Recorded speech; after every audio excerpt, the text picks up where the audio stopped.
Hello friends, मैथ्सपूर channel में आपका स्वागत है। तो चलिए हम कल के टॉपिक में हम लोग यूनिट डिजिट पढ़ रहे थे, इकाई अंक। उसमें हमने देखा था कि यूनिट डिजिट क्या होता है, इकाई अंक क्या होता है, ठीक है। और उसके अलावा हमने ये देखा था कि सभी अभाज्य संख्याओं और विषम अभाज्य संख्याओं, ठीक है, विषम संख्याओं का जितना भी गुणनफल है, ठीक है, उसके अनुसार इकाई अंक क्या क्या आता है, ठीक है।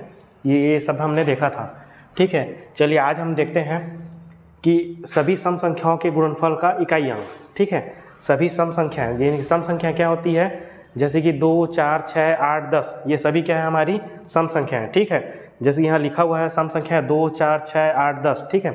सभी सम संख्याओं का अगर हम लोग गुणा करते हैं, जैसे मैं कल ही बताया था पिछले क्लास में कि हम अगर हमारे इकाई अंक में यदि 2 और 5 का गुणा हो जाए, यानी कि 2 और 5 का गुणा बना के क्या बनाते हैं हमको 10, तो 10 में इकाई अंक हमको क्या प्राप्त होता है, 0। तो उसी वैसे ही सम संख्या में भी क्या होता है, हमको 10 ऑलरेडी मिला रहता है, ठीक है। तो अगर सभी सम संख्याओं का गुणा करेंगे तो हमको 10 से भी गुणा तो करना ही पड़ेगा, यानी कि 10 में यानी कि इकाई अंक हमारा क्या है, 0। और 0 को किसी भी संख्या से गुणा करेंगे तो हमारा इकाई अंक क्या आएगा, 0 ही आएगा। तो वही चीज़ यहाँ पे मैं लिखा हूँ, स्पष्ट है कि सम संख्या में इकाई अंक 0 आता है, अतः सभी सम संख्याओं के गुणनफल का इकाई अंक क्या होगा, 0 होगा, ठीक है। चलिए फिर आगे देखते हैं कि एक फैक्टोरियल, ठीक है। फैक्टोरियल क्या होता है, कई बार इकाई अंक में भी फैक्टोरियल जैसे कि क्वेश्चन आ जाते हैं कि इससे इस फैक्टोरियल से भाग दो, तो इकाई अंक क्या आता है, ठीक है। मैं क्वेश्चन बताऊंगा आगे, पहले इसको हम लोग पहले डिस्कस कर लेते हैं, ठीक है। जैसे कि फैक्टोरियल इसे क्या है, एक सीधी लाइन फिर नीचे में डॉट, ठीक है, उस या फिर एक ऐसा एंगल टाइप से दर्शाते हैं उसको, ठीक है। जैसे फैक्टोरियल 1 हो गया या फैक्टोरियल 1 को दोनों में से किसी से भी एक दर्शाया जा सकता है, ठीक है। उसका मान क्या होता है, 1 होता है, ठीक है। ये क्या है, घटते हुए जाता है, जो संख्या दिया रहता है उसको इतना तक घटाना है जहाँ तक 1 ना आ जाए, ठीक है। जैसे कि 2 फैक्टोरियल है, फिर 2 फैक्टोरियल क्या हो जाएगा, 2 गुणा 1। जैसे कि 3 फैक्टोरियल है तो ये 3 कहाँ तक जाएगा, 1 तक जाएगा, ठीक है। 3 गुणा 2 गुणा 1। वैसे 4 फैक्टोरियल है, 4 फैक्टोरियल का कितना हो जाएगा, 4 गुणा 3 गुणा 2 गुणा 1, ठीक है। फिर अब देखो 5 फैक्टोरियल है, वैसे ही पूरे चलते रहेगा। 5 फैक्टोरियल क्या हो जाएगा, 5 गुणा 4 गुणा 3 गुणा 2 गुणा 1, ठीक है। फिर वैसे ही हम लोग 6 फैक्टोरियल निकालेंगे, 7 फैक्टोरियल निकाल सकते हैं, 8 फैक्टोरियल निकाल सकते हैं। मेरे को ये सब चीज़ बताने का मतलब ये है कि ये देखो, अगर हम लोग फैक्टोरियल 1 का निकालते हैं तो इसका मान तो 1 आ गया, ठीक है। फैक्टोरियल 2 का मान कितना आ रहा है, 2 ही आ रहा है। अगर क्वेश्चन में पूछ देगा कि फैक्टोरियल 2 का इकाई मान ज्ञात कीजिए तो 2 ही आएगा। वैसे ही फैक्टोरियल 3 का इकाई मान कितना हो जाएगा, 3 गुणा 2 गुणा 1, ठीक है, कितना जाएगा, 6। वैसे ही फैक्टोरियल 4 का अगर हम बात करेंगे तो कितना हो जाएगा, 4 तिया 12, 12 दूनी 24, तो ये 24, तो 24 का इकाई अंक कितना हो गया, 4, ठीक है। तो फैक्टोरियल 4 का इकाई अंक कितना हो गया, 4। वैसे ही फैक्टोरियल 5 की बात करें तो फैक्टोरियल 5 में हमको देखो 5 गुणा 4 गुणा 3 गुणा 2 गुणा 1, तो देखो किसी भी अगर 5 आ गया, और मैं पिछले क्लास में यही बताया था, अगर किसी भी संख्या का गुणा अगर 5 से होता है तो या तो इकाई अंक में 0 आएगा या तो 5 आएगा। तो हम एक किसी भी, अगर मैं 4 से भी गुणा कर दूंगा तो 5 चौक 20, यानी कि इकाई अंक क्या जा रहा है हमारा, 0 आ जा रहा है। यानी कि किसी भी संख्या से हम उसके बाद गुणा करेंगे हम लोग को तो इकाई अंक हमारा क्या आएगा, 0 ही आएगा। यानी कि अगर इसको गुणा करते हैं तो ये कितना आता है, 5 का फैक्टोरियल 120, ठीक है। आप लोग गुणा करके देखिएगा, 5 गुणा 4 गुणा 3 गुणा 2, जैसे कि 5 चौक 20, 20 तिया 60 और 60 दूनी 120, तो इसमें इकाई अंक कितना आ रहा है, हमारे 0 आ रहा है, ठीक है। यानी कि यहाँ से स्पष्ट ये हो रहा है कि अगर हम फैक्टोरियल 5 के बाद फैक्टोरियल 5 और फैक्टोरियल 5 से और अधिक जितना भी फैक्टोरियल लेते हैं तो उसका इकाई अंक में हमारा क्या प्राप्त होगा, हमेशा 0 ही प्राप्त होगा। क्यों, क्योंकि अगर मैं फैक्टोरियल 5 को ले रहा हूँ यानी कि उसमें 5 तो इंक्लूड है ना। वैसे फैक्टोरियल 6 लूँगा तो 6 के बाद क्या आएगा, 5 फिर 4 फिर 3 फिर 2 फिर 1, तो उसमें भी फिर 5 आ गया, ठीक है। वैसे ही अगर मैं, तो यहीं पे मैं लिखा हूँ नोट करके, फैक्टोरियल 5 और फैक्टोरियल 5 से अधिक का इकाई अंक कितना होता है, 0 होता है, ठीक। और ये चीज़ फैक्टोरियल 0 या है ना, फैक्टोरियल 0 का मान क्या होता है, 1 होता है, ठीक है। ये हमको याद रखना है, ठीक है। फैक्टोरियल 0 का मान 0 नहीं होता है, 1 होता है, ठीक है, ठीक है। चलिए फिर आगे देखते हैं।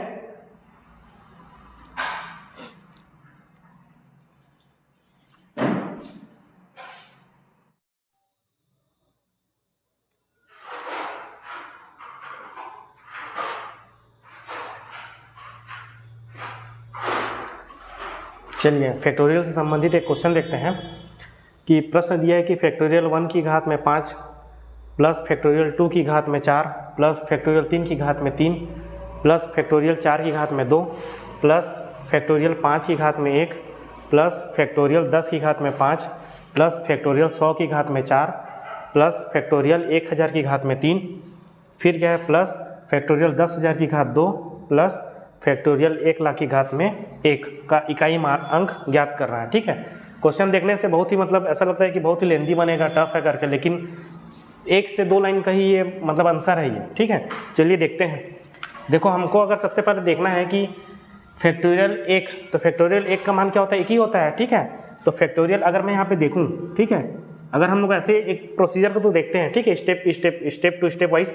ठीक है, तो देखो फैक्टोरियल 1 की घात में अगर हम लोग 5 निकालेंगे यानी कि फैक्टोरियल 1 का मान 1 होता है और इसकी घात 5 यानी कि कितना हो जाएगा, इसका मान 1 ही आएगा। ठीक है, वैसे ही फैक्टोरियल 2 की घात में 4, तो फैक्टोरियल 2 का मान कितना होता है, 2 गुणा 1।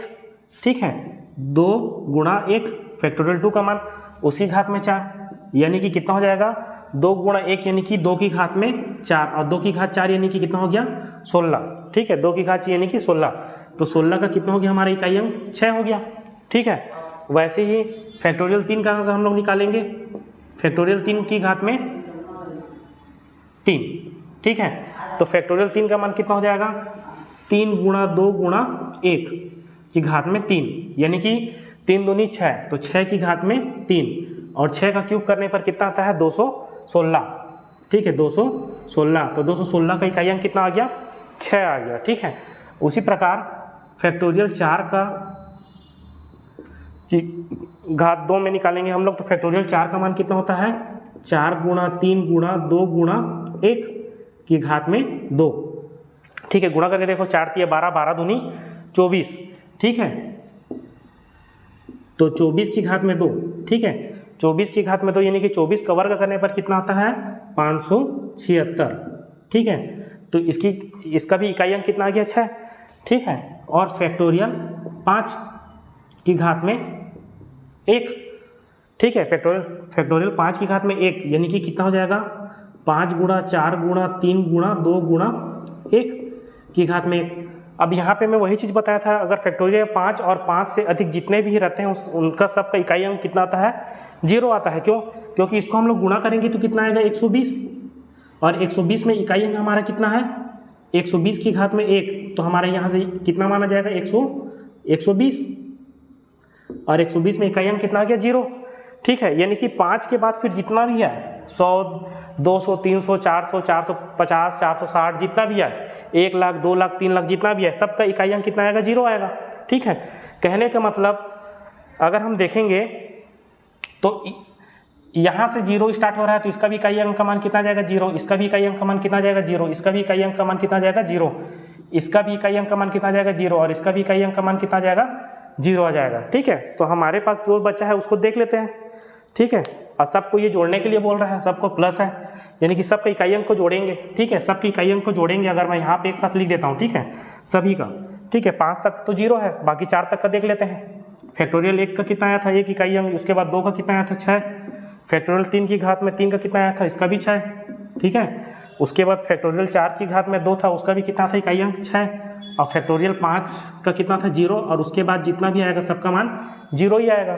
ठीक है, तो यहाँ तक हम लोग को जोड़ना है। ठीक है, उसके बाद सबको जोड़ते हैं, कितना आ गया देखो, 1 2 3 3 6 6 3 18 और 1 19। ठीक है, 19, तो 19 में इकाई अंक हमारा क्या है, 9।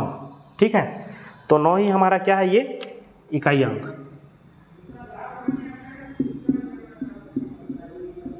और यही हमारा आंसर है। ठीक है, समझ में आया? किसी को कुछ भी अगर डाउट होगा तो मेरे को कमेंट बॉक्स में कमेंट कर सकते हैं। ठीक है, चलिए अब नेक्स्ट क्वेश्चन देखते हैं। ठीक है, फैक्टोरियल से रिलेटेड एक इकाई अंक है, तो उसमें हम लोग देख लेते हैं लास्ट का 2 अंक निकालना है या 3 अंक निकालना है या 4 अंक निकालना है। ठीक है, ये सब भी हम लोग एक बार देख लेते हैं। ठीक है,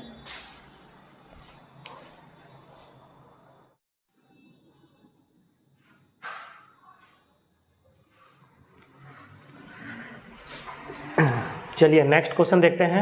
ये भी फैक्टोरियल से ही संबंधित है, सेम क्वेश्चन है, ठीक है। इसमें क्या पूछा था, हमारा इकाई अंक ज्ञात करना है, और इसमें अगर वही क्वेश्चन है और उसमें पूछ देता है अगर अंतिम 5 अंक ज्ञात कीजिए, ठीक है। तो इसको हम लोग को कैसे सॉल्व करना है, एकदम बस दिमाग लगाना है, ठीक है। ऐसे ही नॉर्मली है, जैसे कि हम लोग यहाँ पे निकाले थे फैक्टोरियल 1 का मान कितना होता है, फैक्टोरियल 2, फैक्टोरियल 3, फैक्टोरियल 4, फैक्टोरियल 5 तक तो हमको मान ज्ञात करना है, अंतिम 5 अंक ज्ञात करना है, ठीक है। यानी कि हम लोग को अंतिम 5 अंक ज्ञात करना है, ठीक है। अंतिम 5 अंक, पीछे से अंतिम 5 अंक ज्ञात करना है, ठीक है। तो देखो यहाँ पे फैक्टोरियल 1 का मान तो क्या आता है, फैक्टोरियल 1 का मान तो एक ही आता है। इसको जैसा है पिछले क्वेश्चन में हम लोग देखे थे उसको डायरेक्ट में लिख लेता हूँ, ठीक है। इसका मान एक ही आया था, ठीक है। उसके बाद इसमें अंतिम 5 अंक बोला, यानी कि हम लोग को इकाई अंक नहीं लेना है, हम लोग को जितना हो सके 5 अंक तक का जितनी भी संख्या है उसको लेते रहना है, ठीक है। उसके बाद फैक्टोरियल 2 का कितना आया था, 16 आया था, 16 ले लेना है, ठीक है। फैक्टोरियल 3 की घात में 3 था, इसका कितना आया था, 3 दूनी 6, और इसका 6 की घात में 3 यानी कि 216, ठीक है। उसके बाद फैक्टोरियल 4 की घात में 2, इसका कितना आया था, मतलब 4 गुणा 3 गुणा 3, 4 गुणा 3 गुणा 2 गुणा 1, यानी कि 4 3 12 दूनी 24, और 24 की घात में 2 यानी कि कितना हो जाएगा हमारा 576, ठीक है, 576, ठीक है। और 5 की घात में 1, ठीक है, फैक्टोरियल 5 की घात में 1 यानी कि कितना 120, ठीक है। अब ये हम लोग को तो ये 3 अंक का निकल जा रहा है ना, हमको 2 अंक उसके पहले और चाहिए। अब ये देखो अगर फैक्टोरियल 10 की घात में 5 है, यानी कि 10 की घात में 5 है, यानी कि देखो फैक्टोरियल हम लोग 10 को क्या लिख सकते हैं, 10 गुणा 9 गुणा 8 गुणा 7 गुणा 6 गुणा 5 गुणा 4 गुणा 3 गुणा 2 गुणा 1 ये लिख सकते हैं, और इसकी घात में क्या है 5 है, ठीक है। यानी कि ये बताओ अगर हम लोग इसकी घात में 5 यानी कि अगर ये 10 की घात भी 5 है तो 10 की घात 5 यानी कि कितना शून्य लग जाएगा, 5 शून्य, ठीक है। 10 को हम लोग 5 बार लिखेंगे, ठीक है, 5 शून्य लगेगा, ठीक है।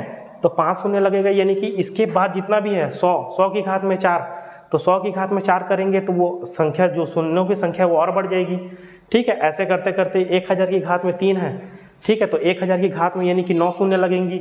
वैसे ही 10,000 है, ठीक है, 10,000 में 4 शून्य है, उसका वर्ग करेंगे यानी कि 8 शून्य लगेगा, ठीक है। और ये 1 लाख यानी कि 5 शून्य, तो इसमें 5 ही शून्य आएगा, यानी कि टोटल मिला के अगर हम सबको जोड़ेंगे तो उसका पहले का कितना आएगा, 5 शून्य तो आएगा ही आएगा, ठीक है। यानी कि 5 शून्य आएगा सबको अगर जोड़ते हैं, ठीक है। तो यहाँ पे मैं प्लस लिख देता हूँ 5 शून्य, ठीक है। हमको तो अंतिम 5 अंक चाहिए ना, अंतिम 5 अंक चाहिए, और ये सबको जोड़ देते हैं, ठीक है। अब जोड़ते हैं, देखो इसी को जोड़ देते हैं और उसके पहले में 3 अंक का तो है ही संख्या, उसके पहले में 2 शून्य और लगा लेंगे, ठीक है। देखो जोड़ के देखो 6 6 12 6 3 18 और 1 19, ठीक है। 19 का 9 हासिल 1, ठीक है। फिर कितना हो गया 1 2 2 और 7 9 9 2 11 और 1 12 का 2 हासिल 1, ठीक है। फिर 1 और 2 कितना हो गया 3 3 और 5 8 8 और 1 9, ठीक है, 929, ये 3 अंक का हो गया, और सामने में 2 शून्य और जोड़ देंगे, ठीक है। ये हमारा आंसर, ठीक है।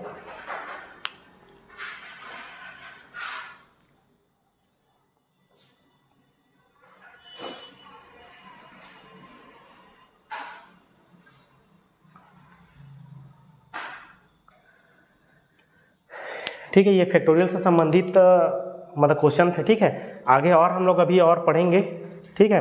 अगर किसी को भी कुछ भी डाउट हो रहा होगा तो पूछना, ठीक है। कैलकुलेशन में हो सकता है कि थोड़ा मोड़ा कुछ इधर उधर हो, लेकिन जहाँ तक लग रहा है मेरे को सही है, ठीक है। चलिए ठीक है, आगे अब देखते हैं।